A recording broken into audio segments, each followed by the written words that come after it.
What does the research actually tell us about how it differs from traditional bullying and how dangerous it really is?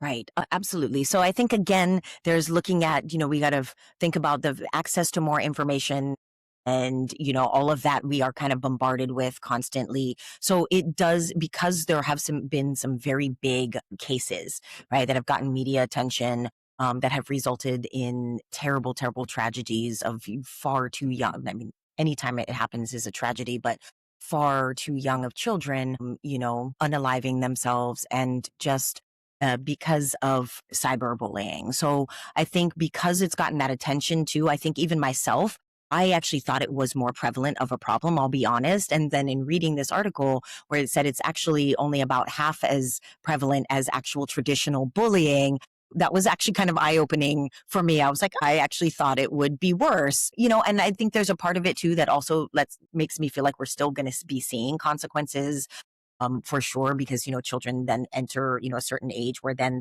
their interaction on these devices and social media very much changes from when they're young to then sort of they enter into a whole nother world. And I think that we probably, unfortunately, will continue to see consequences, but it is less prevalent than still traditional bullying.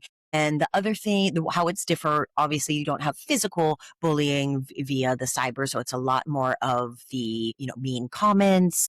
It's a lot more attacking or bringing down of social status or peer relationships and or putting out false information, because you can put anything out. You can make any comment and put it out there, and there's not really anybody to check the validity. And then it's hard to battle. And I think that that's a part of it that makes it kind of so scary. And as you mentioned, because it is now, it's so pervasive and it is near ubiquitous that it's in all of our lives and children's lives, from a young age. And so it permeates, like you said, there's not just, at the school building. It's, in your home. It's when you're leaving school. It's when you're in between school. It's, constantly, it's in your bedrooms, and you don't know necessarily even when your children are seeing it or what they're seeing, and they might not share it with you.